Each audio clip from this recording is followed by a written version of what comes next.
Hello বন্ধুরা, আমরা জানি আমাদের সামনে থাকা বা আমাদের হাতে থাকা মানুষগুলোর বডি ল্যাঙ্গুয়েজ দেখে আমরা অনেকে অনেক কিছু বুঝতে পারি, আবার অনেকে আসি কিছুই বুঝতে পারি না। আমি আজকে এমন 8টি বডি ল্যাঙ্গুয়েজ নিয়ে কথা বলবো যে আপনি কি নার্ভাস হয়ে আছেন, লজ্জা পাচ্ছেন, কোনো কাজকে লুকানোর চেষ্টা করছেন, নাকি আপনি রেগে আছেন। 8টি বডি ল্যাঙ্গুয়েজ জানলে আপনার পাশের মানুষটির ভাবভঙ্গিমা দ্বারা জানতে পারবেন সামনের ব্যক্তির মানসিক দশা কি বলতে চাচ্ছে বা কি লুকাতে চাচ্ছে। আর যদি আপনি এই কৌশলের মাস্টার হয়ে যান তাহলে লোকেদের সামনে আপনি নিজের নার্ভাসনেস, নিজের দুর্বলতা, নিজের ভাষা সহজে লুকাতে পারবেন। চলুন দেখে নেওয়া যাক। নাম্বার 1, ডেটিং আইস। মনে করেন আপনি একজনের সাথে বসে কথা বলছেন, কিন্তু সে আপনার দিকে না দেখে বারবার অন্য দিকে তাকাচ্ছে। তার মানে সেই ব্যক্তি আপনার সামনে নার্ভাস ফিল করছে, না হয়তো আপনার কাছে কিছু লুকানোর চেষ্টা করছে যা হয়তো আপনার জানা উচিত নয়। নাম্বার 2, স্ট্যার। কোনো ব্যক্তি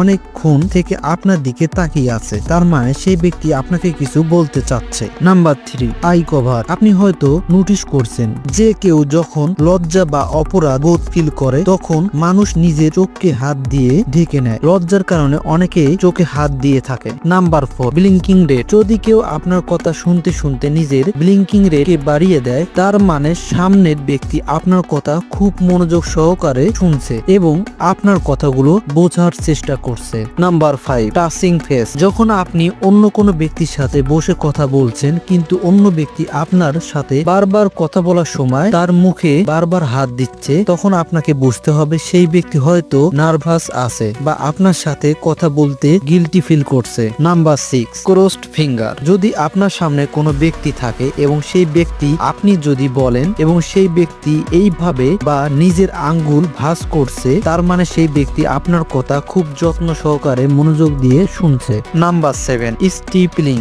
যেমন এই ছবিগুলো দেখুন, এর মানে কনফিডেন্সকে বোঝায়। সাকসেসফুল বা শীর্ষ ব্যক্তিদের এইভাবে দেখতে পারবেন। Number 8, hiding hands. আপনি যদি কোনো ব্যক্তির সাথে কথা বলেন এবং সেই সময় সেই ব্যক্তি তার হাত যদি লুকিয়ে নেয় পকেটে বা পিঠের দিকে, তাহলে বুঝতে হবে সেই ব্যক্তি আপনাকে বিশ্বাস করে না অথবা সে কিছু একটা লুকানোর চেষ্টা করছে।